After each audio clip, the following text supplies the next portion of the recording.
Warning. This story contains content that are not recommended for certain audiences.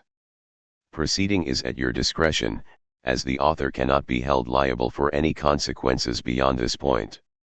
The deer in the backyard. It was late October, and dusk had settled over the Johnsons' property. The woods behind the house had become a wall of dark silhouettes, their branches swaying gently in the evening breeze. Louis stood at the kitchen sink washing dishes after lunch while his wife, Bethany, sat at the table helping their daughter Emily with homework. "This math problem isn't even part of the subject," Emily complained, her pencil tapping an irritated rhythm against her workbook. "We haven't even learned about this yet." Bethany leaned closer, squinting her eyes at the page. "Huh, you're right. This looks like it's from the next chapter." She flipped ahead of the textbook, then back again. "It must be a printing error. Skip it for now, honey." Louis dried his hands on a dish towel and glanced out the window above the sink. Something had caught his eye, which was a flicker of movement near the tree line. He stared into the gathering darkness, waiting to see it again. His eyes landed on a deer walking over before standing still at the edge of the woods. "Hey," he said, gesturing the two to come over. "We got a visitor." Bethany looked up from the table as Emily hopped out of her chair and hurried over. The animal remained perfectly still among the trees. It was a large buck, easily an 8-point, its antlers visible even in the fading sunlight. "It looks pretty," Emily said, her nose pressed against the glass. "Sure is," Louis said. He reached over and tousled his daughter's hair. "Haven't seen one that big around here in years." The buck's head turned slowly toward the house, and for a moment Louis could have sworn it was looking directly at them through the window. Its eyes caught what little light remained in the sky, reflecting back with an amber glow. "It must be looking for food," Bethany mused, her fingers tapping against the table. The deer didn't move an inch, simply staring toward the house. After a few moments, Emily lost interest and returned to her homework as Bethany followed shortly after. Louis watched the animal for another minute before shrugging and drawing the blinds. By morning, the Johnsons had forgotten all about the deer and went about their usual Saturday routines. Louis mowed the lawn while Bethany drove Emily to her soccer game. It wasn't until late afternoon, when Louis had noticed something odd. The following night, Louis was taking out the trash when he happened to glance toward the woods. The buck was there again, in almost the exact same spot. He froze mid-step, the garbage bag dangling from his hand. The animal stood motionless, its antlers silhouetted against the darkening sky. Louis felt a prickle of unease crawl up his spine. But he reminded himself to keep calm. "Maybe it isn't as unusual as I'm making it out to be," he thought. Deer were territorial, weren't they? It made sense that one might return to the same spot if it felt safe there. Still, something about this deer felt strange that Louis can put his finger on. The animal wasn't grazing, it wasn't walking, not even turning its head. It just stood there, watching. He walked to the trash bins at the side of the house, deposited the bag, and hurried back inside. Through the kitchen window, he looked out again. The buck hadn't moved. Louis felt foolish for letting it bother him. He turned away and joined Bethany in the living room, where she was reading a magazine on the couch. "That deer's back," he said casually. Bethany glanced up from her magazine. "What deer?" "The big buck. From Friday night. It's standing in the same spot again." "Oh." She returned her attention to the page. "Well, you said yourself they're territorial." "Yeah, but..." Louis trailed off, uncertain how to articulate what was bothering him. "It's just standing there. Not doing anything." Bethany smiled. "What do you want it to do? Perform a dance number?" He laughed despite himself. "No, I guess not." He settled into the couch beside her. "I guess sleep's getting to me." But sleep wouldn't come easily that night. Louis laid in his bed staring at the ceiling, listening to the sounds of Bethany's steady breathing beside him. What is it about that deer? He thought. He rolled onto his side and closed his eyes, trying to force the image from his mind. Around 2 in the morning, he woke to use the bathroom. On his way back to bed, he paused in the bedroom window and pulled the curtain aside just enough to peer out. The buck was still there. Louis's breath caught in his throat. The moonlight illuminated the animal's form clearly now. It hadn't moved. Not even slightly. The same rigid posture, the same position at the tree line. His heart began to beat faster. Deer didn't do this. Deer slept, they foraged, they wandered. They didn't stand in one place for 8 hours straight.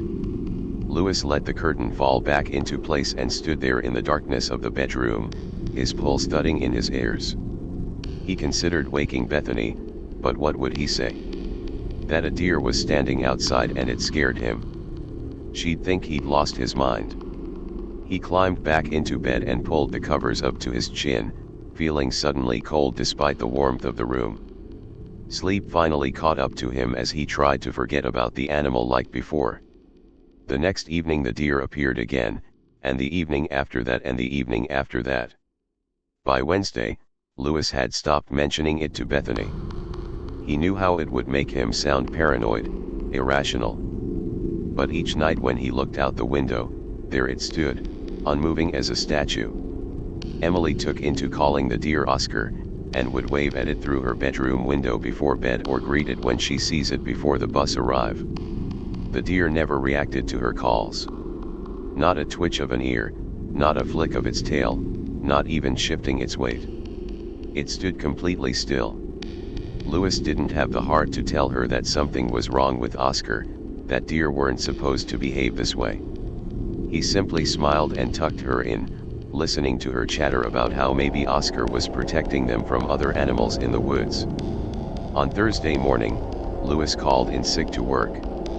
He hadn't slept properly in days, and dark circles had formed beneath his eyes. Bethany had left early to take Emily to school, and the house felt oppressively quiet. He made himself coffee and sat at the kitchen table, staring at nothing in particular. Looking at the deer once again, standing there as always, something felt completely off. Louis couldn't place it right away. The body seemed normal enough, the antlers look all right, and the fur seems fine. Yet every time he looked at it, a knot formed in his stomach. That uneasy feeling followed him to bed. The next night, he watched it again.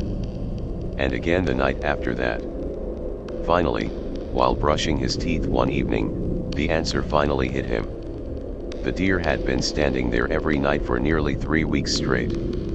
Not once has Louis seen it move a muscle, not even a small flicker of movement. This realization sent a chill down his spine as he slowly lowered his toothbrush and looked toward the dark window beside him.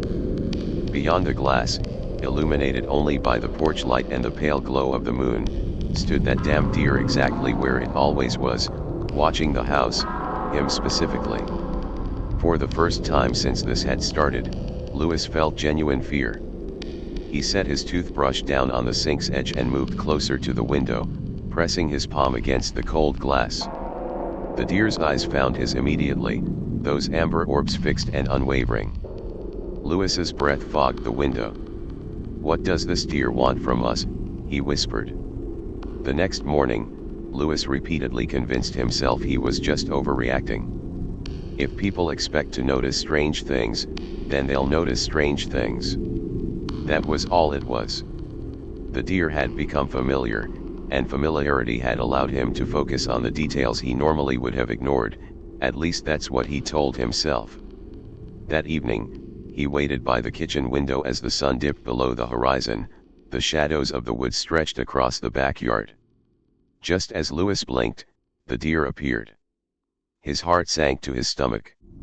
It emerged from between the trees and stopped in its usual spot, then remained motionless, watching.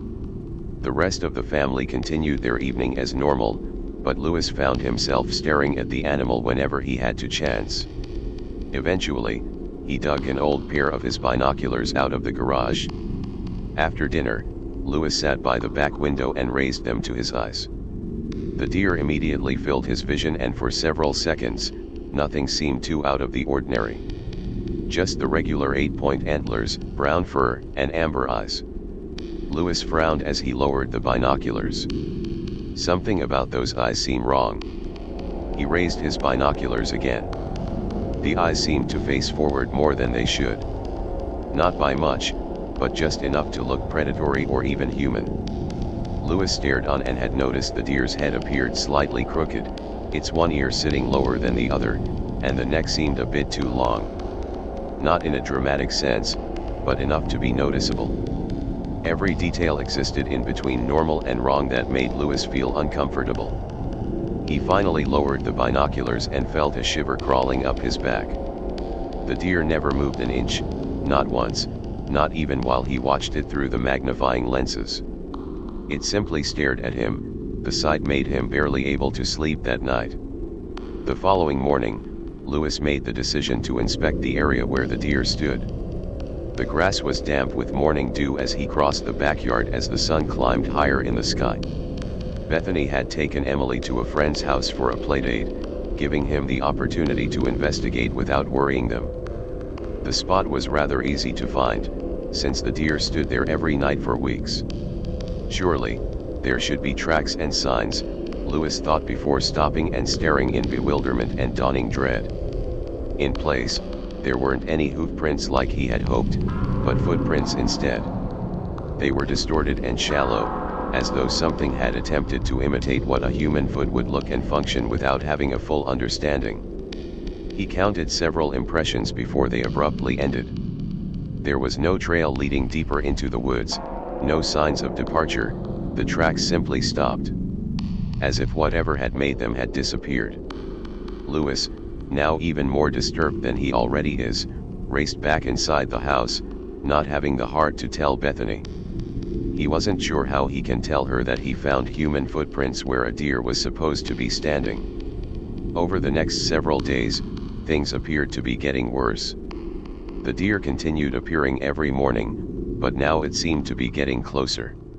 Lewis tried convincing himself he was just imagining things at first. Every night after work, he snapped a picture through the kitchen window and reviewed them side by side. What he discovered made his blood run cold.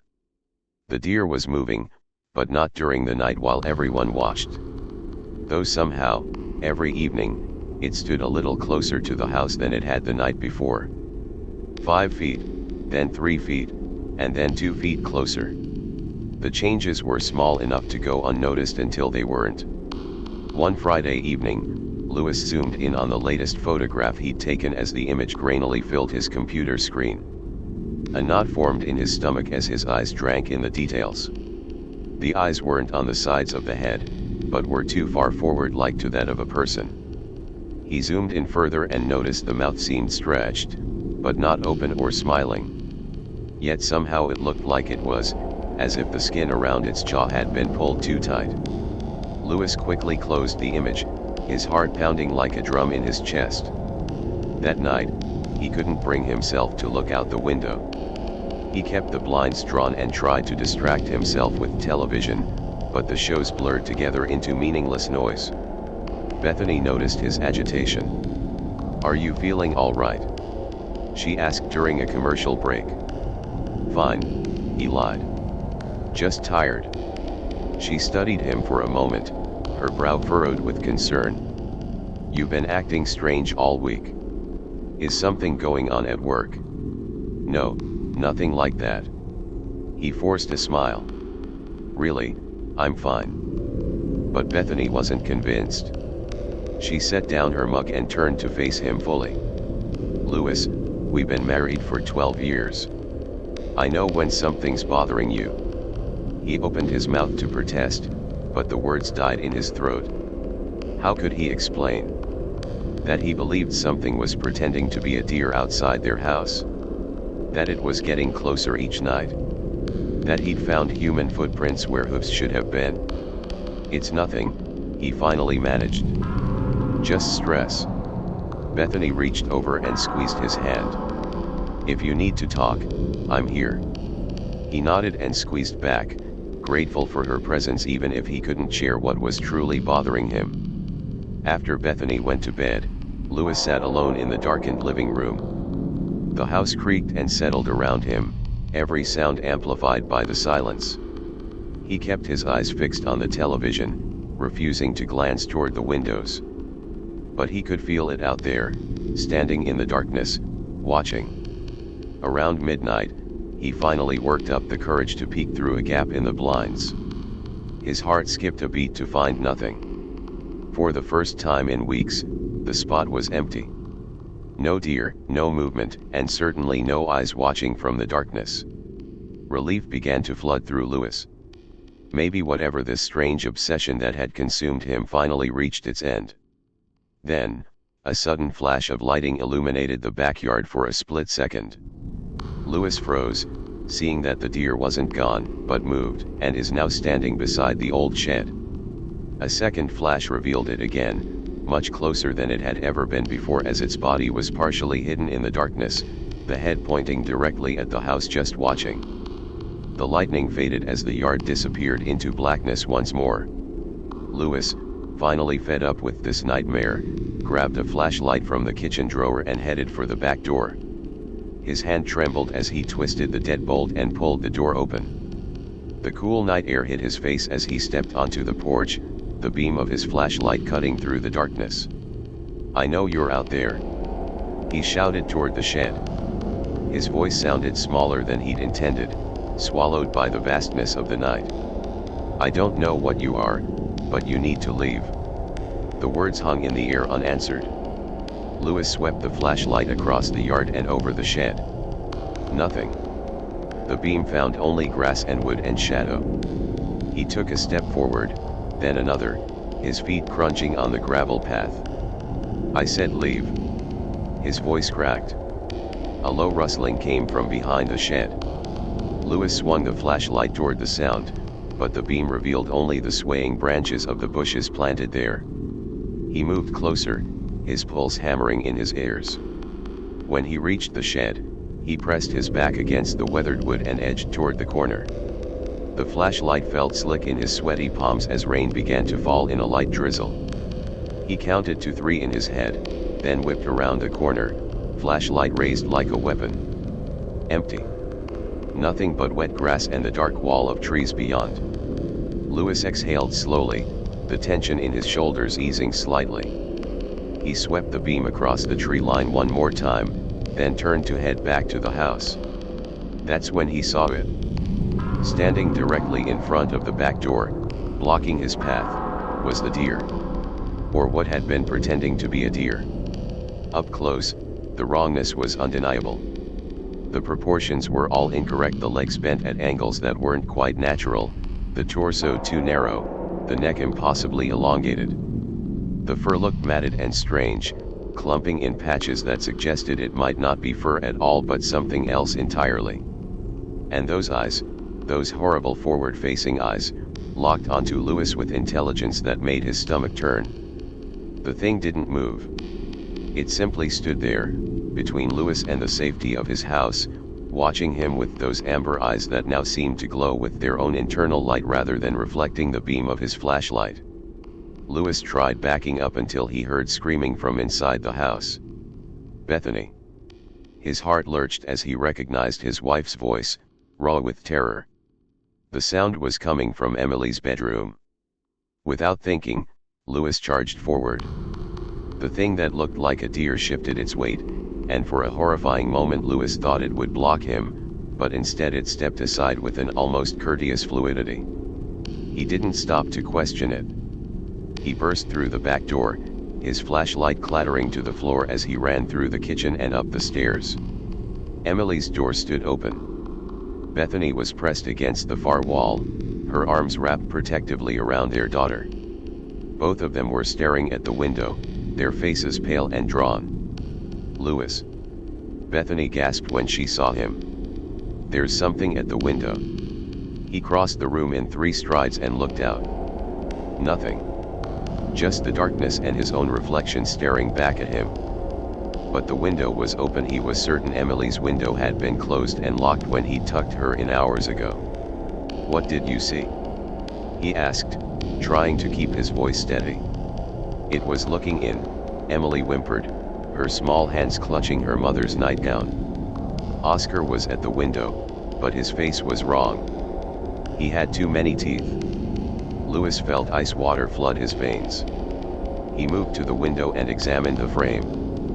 Fresh scratches marred the wood around the latch, deep gouges that looked like they'd been made by something trying to pry it open from the outside. But Emily's room was on the second floor. Nothing should have been able to reach it. "Go to the basement. I'm going to kill that thing." Bethany's eyes went wide. "What? Louis, what are you?" "Now."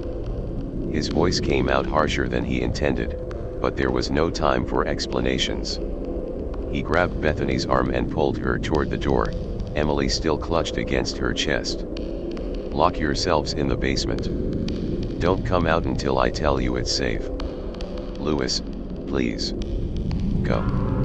He watched them disappear down the stairs, heard the basement door slam and the lock click into place. Only then did he allow himself to breathe. His hands were shaking as he moved back to Emily's window and peered out into the night. Rain streaked the glass now, distorting his view of the backyard below. He ran to the master bedroom, yanking open the closet door. His hands found the lockbox on the top shelf, fumbling with the combination until it clicked open and revealed his hunting rifle. He hadn't used it in years, not since before Emily was born, but he kept it maintained and loaded for emergencies. His fingers closed around the cold metal barrel as he lifted it out. He then burst out of the back door and aimed at the shape. The rain was falling harder now, cold drops stinging his face as he squinted through the downpour. The deer thing stood motionless near the shed, its silhouette barely visible through the sheets of water. "Get off my property!" Louis shouted, his voice nearly lost in the storm. The shape didn't react. Louis's finger found the trigger, the metal slick beneath his touch. He'd never shot at anything that wasn't already dead or made of paper, but the memory of those scratches on Emily's window frame burned in his mind. He fired. The sound that came from the creature was nothing like a wounded animal. It was a wet, tearing sound, like fabric ripping underwater, followed by a high-pitched keen that set Louis's teeth on edge. The shape staggered sideways, and in the next flash of lightning, Louis saw that where the bullet had struck, there was no blood, just a dark, gaping wound that seemed to fold in on itself unnaturally. The thing recovered quickly, too quickly. It turned its head toward him with a series of small, jerking movements, like a marionette being manipulated by an amateur puppeteer. Then it began to move at startlingly fast speeds. Louis didn't think and fired again, the shot going wide as panic overtook precision. The creature's head snapped back at an impossible angle, its neck twisting like a wrung towel before it collapsed into the grass. But it didn't fall the way a deer should. Its limbs folded inward, the body compressing as if something inside were deflating. Louis kept the rifle trained on the motionless heap, his breath coming in ragged gasps. "I am not going to take any chances," he muttered as he walked closer, his boots squelching in the muddy grass. The rain plastered his hair to his forehead, water running into his eyes, but he didn't dare lower the rifle or wipe his face. When he was 10 feet away, he stopped. The thing that had pretended to be a deer lay crumpled in a way that defied anatomy. The legs were bent backwards, the torso twisted at the middle like a dish rag. But worst of all was what he could now see in the intermittent flashes of lightning. The fur was peeling away in strips, revealing something pale and slick beneath. Not skin, but something that glistened like wet clay or poorly formed wax. Louis took another step closer, his rifle still raised. The amber eyes that had watched his house for weeks were now dim and glassy, but they remained fixed on him even in death. Or what he hoped was death. He prodded the thing with the barrel of his rifle.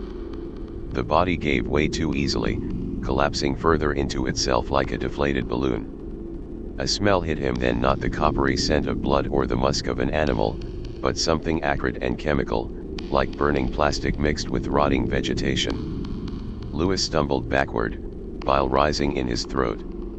Whatever this thing was, it wasn't natural.